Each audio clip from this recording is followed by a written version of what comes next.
માગસર સુદ એકાદશી એટલે મોક્ષદા એકાદશી કહેવાય અને એને ગીતા જયંતિ તરીકે આપણે ઓળખીએ છીએ. એટલે કે આજે ગીતા શ્રીમદ ભગવદ ગીતાનો જન્મદિવસ. ક્યાંય આપણે આવું સાંભળ્યું નથી. કદાચ પુસ્તકના લેખકનો કે એના રચયિતાનો જન્મદિવસ હોય, વાલ્મીકી જયંતિ હોય, વ્યાસ પૂર્ણિમા હોય, પણ રામાયણ કે મહાભારતનો જન્મદિવસ ક્યારેય સાંભળ્યો નથી. શેક્સપિયરના બર્થડેનું સેલિબ્રેશન હોય, પણ એણે લખેલા પુસ્તક હેમ્લેટ કે ઓથેલોનો જન્મદિવસ ક્યાંય નથી. એટલે માત્ર ને માત્ર આ ગીતા જ એક એવું પુસ્તક છે કે જેનો જન્મદિવસ ઉજવાય છે આખા વિશ્વમાં. અને એ જ ગીતાનું વૈશિષ્ટ્ય છે કે કંઈક વિશેષ હશે તો જ એ પુસ્તકનો જન્મદિવસ ઉજવાય ને.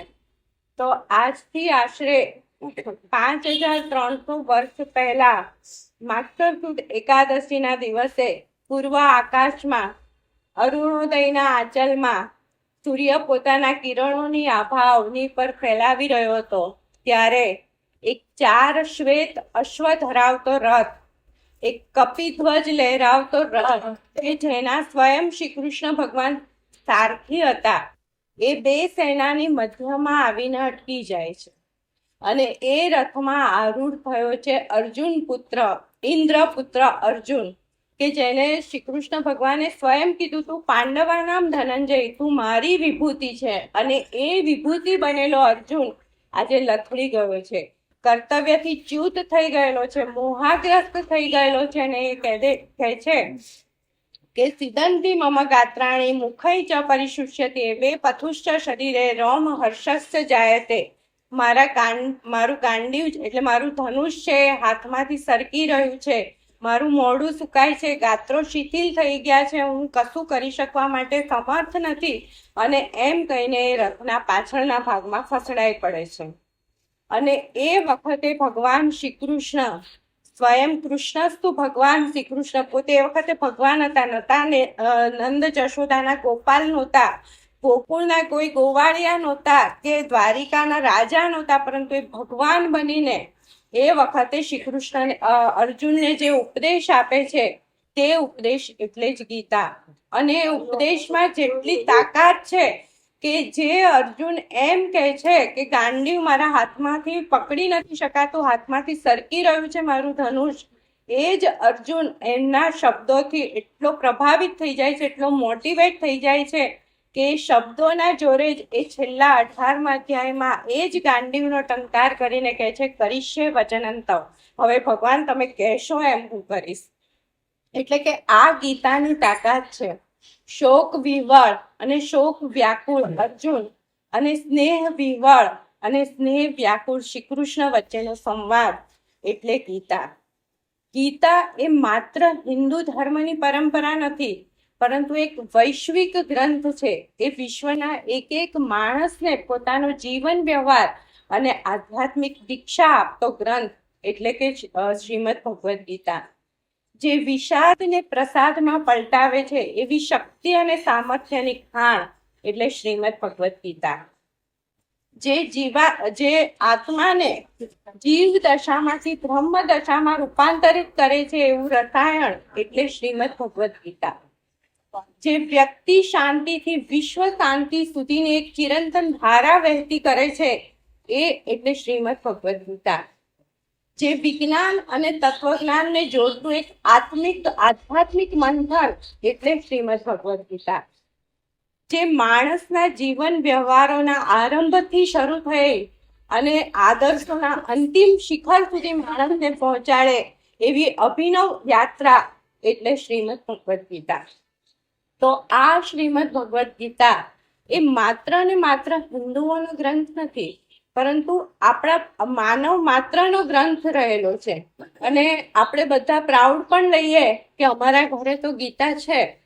હશે, આપણા બધાના ઘરે હોવી તો જોઈએ જ, પરંતુ એ ગીતાને આપણે એટલી દૂર કરી દીધી છે ને કે એને પવિત્ર માની અને લાલ કપડું વીંટાળી એને કંકુ ચોખા દ્વારા પૂજા કરીને આપણા દેવસ્થાનમાં કે મંદિરમાં જ આપણે મૂકી દીધી છે. ક્યારે એને ખોલવાનો, વાંચવાનો કે સમજવાનો આપણે પ્રયત્ન જ નથી કર્યો. આપણે એને આપણા સ્પર્શથી પણ દૂર રાખી છે, એટલી બધી પવિત્ર બનાવી દીધી છે કે એને સ્પર્શ પણ ન કરાય. અને સ્પર્શ પણ આપણે કરીએ છીએ તો કોર્ટમાં સોગંદ લેવા પૂરતો કે સાચું બોલવા માટે જે કસમ લેવામાં આવે છે ત્યારે ગીતાનો ઉપયોગ કરીએ છીએ. અથવા તો ગીતાને આપણે એવું માનીએ છીએ કે મૃત્યુ પછી વહેંચવાનો ગ્રંથ એટલે ગીતા. પરંતુ ખરેખર આ ગીતાનું અવમૂલ્યન છે. ગીતા મૃત્યુ પછી નહીં, પરંતુ આ જ જીવનકાળ દરમિયાન મારે મારા જીવનકાળ દરમિયાન વાંચવાનો અને સમજવાનો ગ્રંથ એટલે ગીતા છે. ગીતા એ મારા જીવનનું મેન્યુઅલ છે. કોઈ પણ આપણે નાની ઇલેક્ટ્રિક કે ઇલેક્ટ્રોનિક વસ્તુ લાવીએ, નાની ઇસ્ત્રી બી લાવીએ કે મોટું સોનીનું ટીવી બી લાવીએ, દરેકની સાથે એક નાની ચોપડી હોય છે જ. એને કહેવાય મેન્યુઅલ. અને એ મેન્યુઅલમાં લખેલા પ્રમાણે આપણે જો એ સાધનને વાપરવાનો પ્રયત્ન કરીશું તો સાધન 0 મેન્ટેનન્સમાં લાંબા સમય સુધી કોઈ પણ તકલીફ આપ્યા વગર ચાલશે.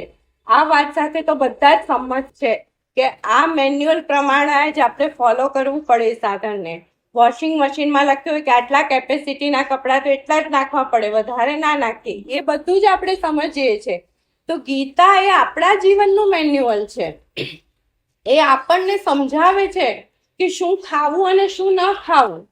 ગીતા એ પણ સમજાવે છે કે મારી જાત સાથેનું વર્તન કેવું હોવું જોઈએ, બીજા સાથેનો મારો વ્યવહાર કેવો હોવો જોઈએ, ક્યારે મારે ક્રોધ કરવાનો છે, ક્યારે મારે અહંકારને છોડવાનો છે.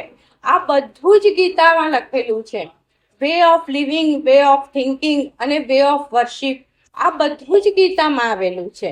અને ગીતા એ માત્ર હિન્દુઓનો ગ્રંથ નથી. ગીતામાં બધા જ ધર્મનો સમન્વય કરવામાં આવેલો છે. ગીતા એટલે આશરે 5300 વર્ષ પહેલા શ્રી કૃષ્ણ ભગવાને ગાયેલી અને ગીત સ્વરૂપમાં કીધી હતી એટલે એને ગીતા કહેવામાં આવે છે.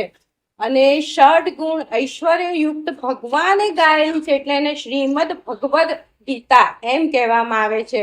અને એ ગીતા 5300 વર્ષ પહેલા ભગવાને કહેલી હતી.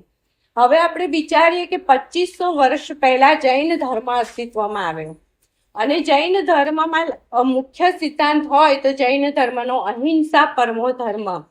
તો ગીતામાં અહિંસાની વાતો છે. અહિંસા સમતા તુષ્ટિ, અહિંસા શાંતિ પૈશુનમ, અહિંસા સર્વભૂતાનામ, આવું ગીતામાં આપેલું છે. અહિંસાની વાતો ગીતામાં છે જ. તે જ રીતે વિશ્વમાં સૌથી વધુ પ્રચલિત એવો ક્રિશ્ચન ધર્મ કે જે આશરે 2000 વર્ષ પહેલા ઉદ્ભવ પામ્યો છે. એ ક્રિશ્ચન ધર્મના બાઇબલમાં લખ્યું છે કે love is God and God is લવ, કે પરમાત્મા એ જ પ્રેમ છે ને પ્રેમ એ જ પરમાત્મા છે. તો ગીતાના તો પાને પાને પ્રેમ પથરાયેલો છે. જીવ સૃષ્ટિ ઉપર, જળ સૃષ્ટિ ઉપર, પશુ સૃષ્ટિ ઉપર પ્રેમ પ્રેમ ને પ્રેમ જ દેખાય છે. પરસ્પરમ ભાવયંત સૂત્રે મણિ ગણાય સર્વભૂતે હિતે રતા, આ બધા પ્રેમની જ વાતો છે ગીતામાં. અને હમણાં જ 1400 વર્ષ પહેલા અસ્તિત્વમાં આવેલા ઇસ્લામ ધર્મની વાત કરીએ તો ઇસ્લામ ધર્મમાં કહ્યું છે કુરાનમાં કે રહેમાને રહીમ, કરુણા એ જ અલ્લાહ છે. તો ગીતામાં પણ કરુણાની વાતો છે જ કે મૈત્રા કરુણા એવા, દયા ભૂતેશ્વર લોલુપત્વમ, બધા તરફ દયા કરવી જોઈએ, કરુણા રાખવી જોઈએ. આ બધી જ વાત ગીતામાં છે. એટલે ગીતા એ માત્ર હિન્દુ ધર્મનો ગ્રંથ નથી, પરંતુ તે બધા જ ધર્મનો ગ્રંથ છે. એટલે કે ગીતા એ સર્વ શાસ્ત્રનો નિચોડ છે. કોઈ પણ મોટું પુસ્તક આપણાથી ન વંચાય, પરંતુ આ તો 700 જ શ્લોક છે. આપણે શા માટે ન વાંચીએ?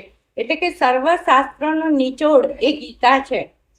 એમાં રામાયણ અને મહાભારતનો સંદેશ છે, શ્રુતિ અને સ્મૃતિની વાતો છે, વેદ અને ઉપનિષદનું તત્વજ્ઞાન છે.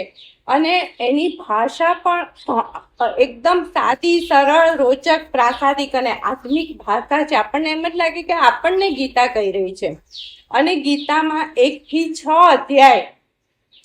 6 અધ્યાયમાં કર્મની વાતો છે, કર્મના પ્રકારો છે, કર્મ કેવી રીતે કરવું, કરતાપણાના અહંકારને છોડવું, નિષ્કામ કર્મયોગ એટલે શું, એટલે કે કર્મની છણાવટ 1 થી 6 અધ્યાયમાં આપેલી છે. 7 થી 12 અધ્યાયમાં ઈશ્વર વિશેની વાતો છે, યુનિવર્સની સંકલ્પના છે, બ્રહ્માંડની સંકલ્પના છે, ભક્તના ગુણો છે. અને આજે જે ચાલી આવતી વહેમ, અંધશ્રદ્ધા અને ચમત્કારથી ભરેલી જે ભક્તિ છે એના બદલે શાસ્ત્રોક્ત ભક્તિની વાતો છે. એટલે 7 થી 12 અધ્યાયમાં ભક્તિની વાતો ગીતામાં બતાવેલી છે. અને 13 થી 18 અધ્યાયમાં ઈશ્વરનું વર્ણન છે, પુરુષોત્તમનું વર્ણન છે. ત્યાં સુધી મારે પહોંચવું હોય તો મારા જીવનમાં કયા ગુણો મારે લાવવા પડે અને મારા જીવનમાં શ્રદ્ધાનું શું મહત્વ છે, એ બધી જ વાતો, એ બધું જ જ્ઞાન પીરસવામાં આવેલું છે. એટલે 13 થી 18 અધ્યાયમાં જ્ઞાનની વાતો છે. એટલે 1 થી 6 માં કર્મની, 7 થી 12 માં ભક્તિની અને 13 થી 18 માં જ્ઞાનની વાતો છે. એટલે કે આટલું ક્રમબદ્ધ અને લયબદ્ધ લખાણ પણ બીજા કોઈ પુસ્તકમાં આપણને જોવા મળતું નથી. અને આ ગીતા માત્ર આપણે લોકો જ, આપણા હિન્દુમાં કે અહીંયા ભારતમાં જ ગીતાનો આટલો પ્રચાર થાય છે એવું નથી, પરંતુ આપણે ત્યાં પહેલા ઈસ્ટ ઇન્ડિયા કંપની હતી, અંગ્રેજો આપણા ઉપર રાજ કરતા હતા. અને એ વખતે પ્રથમ ગવર્નર જનરલ વોરન હેસ્ટિંગ હતો. અને એ વોરન હેસ્ટિંગ અહીંયા આવે છે અને ગીતાના વિચારોથી પ્રભાવિત થાય છે અને તેથી ગીતાનો વધારે ઊંડાણપૂર્વક અભ્યાસ કરવા માટે એ સ્પેશિયલ લંડનથી એના મદદનીશને ચાર્લ્સ વિલિકન્સને બોલાવે છે 5 વર્ષ માટે અને એને કાશીમાં સંસ્કૃત ભણવા માટે મોકલે છે. અને ત્યારબાદ એ ગીતાને પૂરેપૂરી જાણે છે અને એટલો પ્રભાવિત થાય છે કે પ્રથમવાર ગીતાનું અંગ્રેજીમાં ભાષાંતર વોરન હેસ્ટિંગે 1785માં કર્યું. અને ત્યારબાદ ગીતા વિશ્વ ફલક ઉપર પહોંચી ગઈ. અને વોરન હેસ્ટિંગ તો ત્યાં સુધી એમ કહેતા કે નીતિને જો ઉન્નતિના શિખરે પહોંચાડવી પડશે તો ગીતા જેવો બીજો કોઈ અદ્વિતીય ગ્રંથ જ નથી. અને ત્યારબાદ ગીતાના 60 થી 70 ભાષામાં ભાષાંતરો થયા. આ ભાષાંતરો તેના પ્રચારકોએ પ્રચાર કરવા માટે નથી કર્યા, એ વાત આપણે ધ્યાનમાં રાખવાની છે કે ક્યારે એના પ્રચારકોએ ગીતાના પ્રચાર કરવા માટે ભાષાંતર નથી કર્યા, પણ ગીતા પરના પ્રેમને લીધે એ લોકોએ પોતાની ભાષામાં એના ભાષાંતર કરેલા છે. અને ત્યારબાદ આપણે જોઈએ તો અમેરિકામાં તત્વચિંતક ઇમર્ઝન એકવાર ઇંગ્લેન્ડ જાય છે અને ત્યાં આગળ ત્યાંના તત્વચિંતક કાર્લાઇલ થોરોને મળે છે અને એ વખતે એમને ગીતાનું પુસ્તક ભેટ આપે છે. તો ઇમર્ઝન પણ એ ગીતાનું પુસ્તક જેમ જેમ વાંચતો જાય છે એમ એમ એટલો એ આનંદથી ઘેલો થઈ જાય છે. અને જ્યારે 11મો અધ્યાય વાંચે છે, વિરાટ સ્વરૂપનું દર્શન છે એમાં ભગવાનનું, તો એ જોઈને તો એ એટલો બધો ઘેલો થઈ જાય છે કે ગીતાને માથા ઉપર મૂકીને નાચે છે અને એમ કે છે કે જે નાગાસાકી ને હિરોશીમા પર જે બોમ્બ ને પરમાણુ ફૂટ્યા એના કરતાં તો અદ્ભુત આ શક્તિ છે કે બધી શક્તિ તો ભગવાનમાં જ રહેલી છે. એટલે આટલી એના પર પણ ગીતાના ઉદાત્ત અને પ્રશસ્ત વિચારોની એટલી બધી અસર પડે છે કે એ ઇમર્ઝનના વિચારોથી આખું અમેરિકા પ્રભાવિત થઈ જાય છે અને અમેરિકાના ભૌતિકવાદ ઉપર પણ ગીતાના વિચારોની અસર પડે છે. અમેરિકાનો એ જ બીજો કવિ લેખક હેનરી થોરો એ પણ હંમેશા એમ જ કહેતા કે જ્યારે મારા જીવનમાં કંઈક મુશ્કેલીઓ આવે છે ત્યારે કે હું મા ગીતા પાસેથી જ બધા પ્રશ્નો મેળવું છું. આપણા ભારત દેશમાં પણ આપણે જે મહાપુરુષોના નામ લઈશું ને તે બધાએ ગીતામાંથી જ માર્ગદર્શન મેળવેલું છે. ગાંધીજીની વાત કરીએ તો ગાંધીજીએ ગીતા પરનું પુસ્તક અનાસક્ત યોગ લખ્યું અને ગીતામાંથી 2 જ શબ્દ સત્ય અને અહિંસા એમણે ઉપાડ્યા અને એમણે અહિંસક માર્ગે ભારતને આઝાદી અપાવી. લોકમાન્ય તિલકે પણ જેલમાં રહીને ગીતા ઉપરનું ભાષ્ય ગીતા રહસ્ય લખ્યું. વિનોબા ભાવેએ પણ ગીતા ઉપર ઘણા બધા પ્રવચનો કર્યા અને વિનોબા ભાવે તો હંમેશા એમ કહેતા કે હું માના ધાવણથી મારું શરીર પુષ્ટ થયું છે, પરંતુ મા ગીતાના અમૃતપાનથી મારા મન અને બુદ્ધિ પુષ્ટ થયા છે. એટલે આ ગીતાના વિચારોથી બધા જ પ્રભાવિત છે. તો આવી અદ્ભુત ગીતા ને આજે આપણને શા માટે આવશ્યકતા છે, આપણે શા માટે ગીતાને વાંચવી જોઈએ? તો આજે આપણે વિચારીશું કે આજે સમાજશાસ્ત્રીઓ હોય, કાયદાશાસ્ત્રીઓ હોય, અર્થશાસ્ત્રીઓ હોય, વૈજ્ઞાનિકો હોય કે રાજકારણીઓ હોય, એ બધા જ આપણા જીવનને સુખી બનાવવા માટેનો પ્રયત્ન કરી રહ્યા છે. આપણે જોઈશું કે પૈસાનું અવમૂલ્યન ન થાય, મંદી અને ફુગાવો ન વધે, એના માટે તો અર્થશાસ્ત્રીઓ દર વર્ષે જુદા જુદા સાહસો કરતા જાય છે. બજેટમાં જુદી જુદી આપણને સવલતો આપતા જાય છે કે આપણું જીવન વધારે ઇઝીલી પાસ થઈ શકે. તે જ રીતે સમાજમાં સુવ્યવસ્થા અને કાયદાની સ્થિતિ બની રહે એ માટે રાજકારણીઓ પણ નવા નવા કાયદાઓ લાવે છે, સમાજશાસ્ત્રીઓ પણ એ માટેનો પ્રયત્ન કરે છે. વર્લ્ડ પીસ કમિટીની પણ આપણે વાત કરીએ તો તેઓ પણ વિશ્વમાં શાંતિ માટેના જ પ્રયાસો કરી રહી છે. વર્લ્ડ હેલ્થ ઓર્ગેનાઇઝેશનની પણ આપણે વાત કરીએ તો એ લોકો પણ વિશ્વમાં એક માણસ તંદુરસ્ત અને સ્વસ્થ રહે એ માટેનો જ પ્રયત્ન કરતા રહેલા છે. એટલે કે આ બધું જ ચાલી રહ્યું છે, છતાં પણ આપણે જોઈશું તો આપણા જીવનમાં સુખ આપણને દેખાતું નથી. આપણા જીવનમાં સુખ આપણને દેખાતું નથી કારણ કે આપણી મહત્વકાંક્ષાઓ વધી ગઈ છે. આપણે આપણી આજુબાજુના વાતાવરણ સાથેના આપણા પારસ્પરિક સંબંધોમાં આપણને તૃપ્તતા નથી મળતી. આજે એક એન્જિનિયર હશે તો એન્જિનિયર એ સારું મોટી ઇમારત બાંધી શકશે, પરંતુ એ પોતાની આજુબાજુના લોકો સાથે ભાવ સંબંધ ઉભા નહીં કરી શકે. એક વકીલ હશે તો પોતાના અસીલની વાત સારી રીતે સમજી શકશે અને પોતાના વાક ચાતુર્યથી જજને પણ સમજાવી શકશે, પરંતુ એ પોતાની પત્નીની વાત નથી સમજી શકતો કે પોતાની વાત પોતાની પત્નીને નથી સમજાવી શકતો.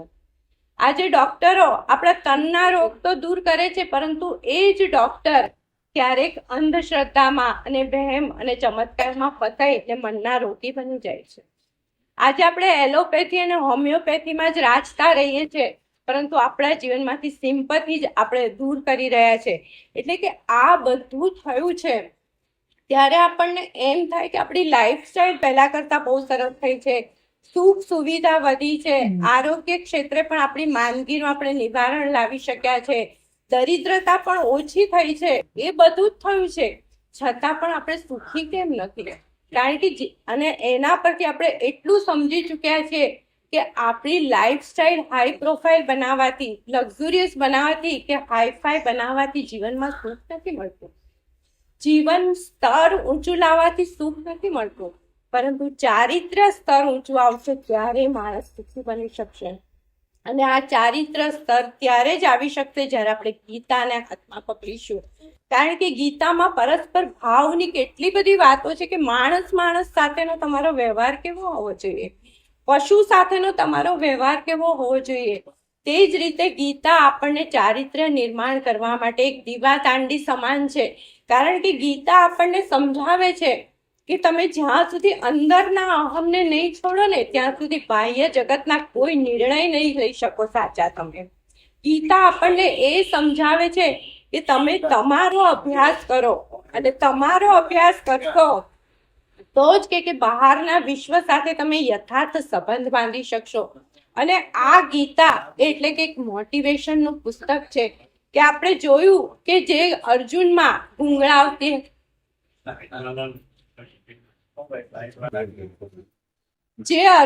ગુંગળાવતી હતાશા હતી, અનિશ્ચિત અપેક્ષાઓ હતી, અમર્યાદિત આકાંક્ષાઓ હતી, પતનકારી વિષાદ હતો અને અનિશ્ચિત ભવિષ્ય હતું, એ બધું જ આપણામાં પણ છે. પરંતુ એ વખતે ડીમોટિવેટ થયેલા એ માણસને કૃષ્ણ ભગવાન મોટિવેશનના શબ્દો આપે છે અને એ કર્તવ્યથી પરામુખ થયેલો, કર્તવ્યથી ચ્યુત થયેલો અર્જુન એ કર્તવ્યના શિખરે બેસે છે. આપણે પણ જવાબદારીથી ભાગવાનો ઘણી વાર નિર્ણય કરી શકીએ છીએ, પરંતુ ત્યારે આપણે જો ગીતા હાથમાં લઈશું તો આપણને કહેશે કે યુદ્ધાય કૃત નિશ્ચય, તારે આ યુદ્ધ લડવાનું જ છે. બીજા કોઈ પણ ગ્રંથ આપણે જોઈશું ને વાંચીશું ને તો આપણને ડિપ્રેશન આવી જશે. કારણ કે એમાં એવું જ લખાય છે કે આ સંસાર તો અસાર છે, સંસાર તો માયા છે, ભગવાન પાસે જવું હોય તો આ બધું છોડવું પડશે, આ માયા છોડવી પડશે ને આપણે ડિપ્રેશનમાં આવી જઈએ. જ્યારે ગીતા આપણને કશું છોડવાની વાત નથી કરતી, પરંતુ જાતને બદલવાની વાત કરે છે કે ત્યારે અહીંયા જ રહીને આ સમરાંગણ, આ સંસાર રૂપી સમરાંગણ લડવાનો છે એને ફેસ કર.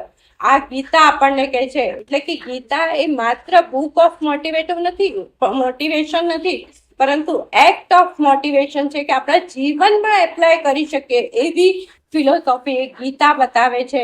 અને તેથી આજે આપણે કહીએ કે અર્જુન આપણો આદર્શ હોય, કૃષ્ણ આપણા સહાયક હોય, તો આપણે પણ ગીતા ખોલીને વાંચવાનો પ્રયત્ન કરીશું. અને આજે ગીતા જયંતિના દિવસે આપણે એટલો સંકલ્પ, એક હિન્દુ તરીકે આપણે એટલો સંકલ્પ તો અવશ્ય લઈએ કે હું દરરોજ ગીતાના 5 પાના વાંચીશ કે 5 શ્લોક વાંચીશ, એનું મનન કરીશ, ચિંતન કરીશ, મારા જીવનમાં ગીતાને એપ્લાય કરીશ અને મારું જીવન જ એક ગીતા પરનું ભાષ્ય બને એવો સુંદર મારા જીવનને આકાર આપીશ. અને તેથી આજે આપણે ગીતા જયંતિના દિવસે ભગવાન યોગેશ્વર પાસે એની શક્તિ માંગીએ કે અમને તું ગીતા વાંચવાની પ્રેરણા આપ, અને સાથે સાથે ગીતાનું જીવન સંગીત પણ અમારા જીવનમાં તું રેલાવ કે જેથી અમારું જીવન પણ સુંદર બને.